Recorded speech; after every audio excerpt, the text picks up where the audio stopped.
Hello good morning friends. வாங்க இன்றைக்கி நம்ம எம்வி விலாக்ஸ் ஆஃப் மலர்விழி சேனலில் என்ன பார்க்க போகிறோன்னா முளைக்கீரை கடையிலுங்க. இந்த முளைக்கீரை கடையில் அவ்வளோ நல்லதுங்க உடம்புக்கு. இந்தமாரி கிடைக்கும்போது இந்த சீசனில் கிடைக்கிறப்ப நம்ம விடக்கூடாதுங்க, அதை வாங்கி செஞ்சு சாப்பிட்ணும். இதில் அவ்வளோ பெனிஃபிட்ஸ் இருக்குது. வாங்க எப்படி செய்யலான்னு பார்க்கலாங்களா? பாருங்கள், முளைக்கீரை அப்படியே தலைன்னு எவ்வளோ நல்லா இருக்குது பாருங்களேன். நம்ம வயலில் வேற போட்டிருக்காங்க. இப்போ அது இன்னுமே தான் வரும், இன்னும் 1 வாரம் ஆகும் நம்ம கீரை எடுக்க. இதை நான் வெளியே தெருவில் விற்றுட்டு போனாங்க. பார்த்தா சூப்பராக இருந்தது, அதனால் வாங்கிட்டேங்க. சரி, இதை நம்ம கூட ஷேர் பண்ணிக்கலாமே உங்களோடன்னு சொல்லி தான் நான் போட்டிருக்கேன். பாருங்களேன், ஒரு சட்டியில் மண் சட்டியில் செஞ்சோன்னா அவ்வளோ சூப்பராக இருக்கும். 1 டம்ளர் தண்ணியை ஊற்றி ஒரு 3 கட்டி பூண்டு பல்லுங்க, எப்படியும் குறைஞ்சது ஒரு 30 பல் தாண்டி தான் இருக்கும். அந்த பூண்டு போட்டுருங்க. போட்டுட்டு இந்த கீரையை நல்லா கழுவி பாருங்கள் நறுக்கிடுங்க. நல்லா சுத்தமாக நல்ல கீரைங்க, மருந்து போடாத கீரைனாட்டிக்கு நல்லா இருந்தது. அதை தான் வாங்கிட்டு இதை கழுவி எடுத்துருக்கேங்க. இதை ஒரு வடிகல் கூடையில் போட்டுருவாங்க. போட்டு வடிகட்டி தண்ணியை சுத்தமாக வடிகட்டி எடுத்துருவோங்க. இந்த பூண்டு பல் உரித்து போட்டிருக்கோம்ல, அதோட 1 தக்காளி பெருசாக இருந்தால், சின்னதாக இருந்தால் 2 தக்காளிங்க போட்டு அந்த நடுவில் தண்டை எடுத்துகிட்டு போட்டுருங்க. இது தண்ணி கொதிக்கட்டும். அதுக்குள்ளே நம்ம கீரையை ஃபுல்லாக தண்ணியை வடிகட்டி எடுத்துக்கோங்க.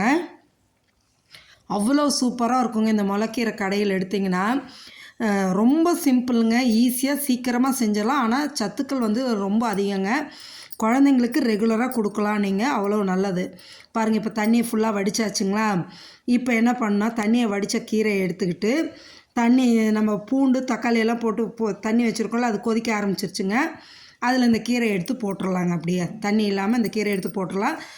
இந்த தண்ணியே அதிகம்தாங்க, போதும். ஏன்னா முளைக்கீரையில் தண்ணி விடும், அந்த தண்ணி இதாகும். சரிங்களா? அதனால் கீரையை ஃபுல்லாக எடுத்து போட்டு அமுத்தி விடுங்க. நல்லா சீக்கிரமாக ஒரு மருந்து போட்ட கீரைனா தான் உங்களுக்கு லேட் ஆகும், கடையவும் இதாக இருக்கும், நார் மாரி வரும். இது மருந்து இல்லாத கீரைனங்காட்டிக்கு ஒரு 5 நிமிஷம் தாங்க வெந்துடும். எடுத்து அப்படி கடைஞ்சோம்னா சூப்பராக இருக்குங்க கடையிறதுக்கு. அப்படியே என்ன பண்ணிங்க, ஒரு 2 நிமிஷம் விட்டு கீரையை பெரட்டி விடுங்க. கீழே இருக்கிற கீரையெல்லாம் மேலே வரணும், மேலே இருக்க கீரையெல்லாம் கீழே போகிற மாதிரி பெரட்டி விட்டுருங்க. பெரட்டி விட்டிங்கன்னா ஒரு 5 நிமிஷத்தில் சூப்பராக கீரை வெந்துருங்க. வெந்ததும் எடுத்து நம்ம தண்ணியை வடிச்சிட்டு கடைஞ்சி எடுத்துடலாங்க. அவ்வளோ சூப்பராக இருக்கும். நீங்கள் ஒரு சிலர் கடையிறதுக்கு முடியல, சிட்டிஸில் இருக்கிறவங்கலாம் எங்களுக்கு கடைய தெரியாது அப்படின்னா, இதை வேக வச்சு தண்ணியை வடித்து எடுத்து மிக்ஸி ஜாரில் போட்டு அரைச்சி எடுத்துக்கலாங்க. ஆனால் அது நைஸாக இருக்கும், டேஸ்ட் கம்மியாக இருக்குங்க. இந்தமாரி கடைஞ்சி எடுத்தால் தான் டேஸ்ட் நல்லாயிருக்கும். பாருங்கள், இப்போ நல்லா வெந்துருச்சுங்க. இப்போ என்ன பண்ணுன்னா, இருக்கிற தண்ணியை வடித்து கீரையை மட்டும் எடுத்து நம்ம கடையணுங்க. நம்ம அப்படியே அந்த வடிகல் கூடையிலே எடுத்து போட்டோன்னு வைங்களேன், தண்ணி இல்லாமல் சுத்தமாக வடித்து எடுத்துகிட்டு இதே சட்டியில் நம்ம கீரையை கடைஞ்சிக்கலாங்க. பூண்டு பல்லும் இப்போ எந்த அளவு போடுறோமோ அந்தளவு டேஸ்ட் நல்லாயிருக்கும். கீரை அவ்வளோ சூப்பராக இருக்குங்க. இப்போ இதை நம்ம வடிகல் கூடையில் எடுத்து போட்டுடலாங்க. போட்டு தண்ணியை வடிச்சிட்டு இதே சட்டியில் மண் சட்டியில் போட்டு கடைஞ்சிக்கலாங்க. நான் கல் சட்டி தனியாக இருக்குது, நானும் இதிலேயே கடையிறேன் இன்றைக்கி. பருப்பு மத்து வச்சு நல்லா கடைஞ்சிட்டோன்னு வைங்களேன், அவ்வளோ சூப்பராக நல்லாயிருக்குங்க. இந்த கீரைக்கு தேவையான அளவு உப்பு மட்டும் போட்டுக்கலாங்க. போட்டு நல்லா கடைஞ்சிக்கலாம். இந்த கீரை வடிக்கிறோமில்ல, அந்த தண்ணியை அதை கீழே ஊற்றிடாதீங்க, வேஸ்ட் பண்ணாதீங்க. அந்த தண்ணியை எடுத்து அதில் கொஞ்சம் மிளகுத்தூளும் உப்பும் போட்டு குடிச்சிட்டிங்கன்னு வைங்களேன், அந்த சூப் அவ்வளோ நல்லதுங்க.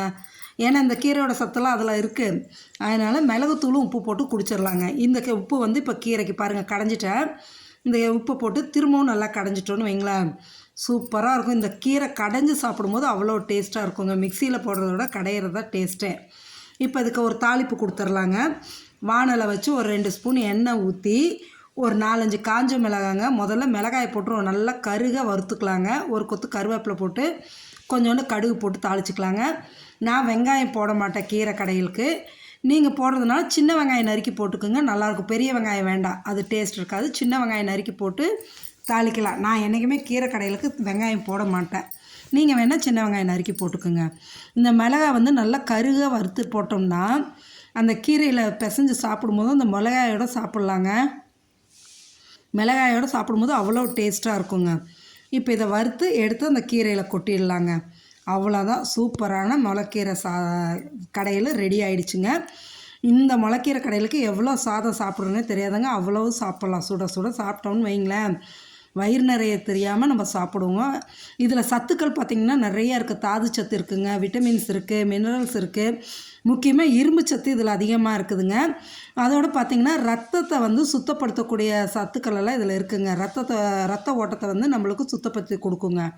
பாருங்கள், இந்த கீரை கடைஞ்சாச்சு, தாளித்து போட்டாச்சுங்க. இந்த பாருங்கள், இதில் மிளகு தூளும் உப்பும் போட்டு எடுத்து வச்சுட்டேன். இது சூப்பாக குடிச்சிக்கலாம். இது கீரை சாதத்தில் போட்டு பிசைஞ்சு சாப்பிட்லாம். சூப்பராக இருக்கும். வாங்க எல்லோரும் சாப்பிட்றதுக்கு. பாருங்களேன், சுட சுட சாதம் எடுத்து இந்த கீரையும் போட்டு தொட்டுக்கிறதுக்கு வந்து நாட்டு அவரைக்காய் பொரியல் செஞ்சுருக்கேங்க. சாப்பிட்றதுக்கு அவ்வளோ டேஸ்ட்டாக இருக்கும். வாங்க நம்ம எல்லோரும் முளைக்கீரை கடையில் சாதம் சாப்பிட்லாம். நம்ம சேனலை பார்த்துட்டு மறக்காமல் சப்ஸ்கிரைப் பண்ணுங்கள், லைக் பண்ணுங்கள், ஷேர் பண்ணுங்கள். Thank you friends.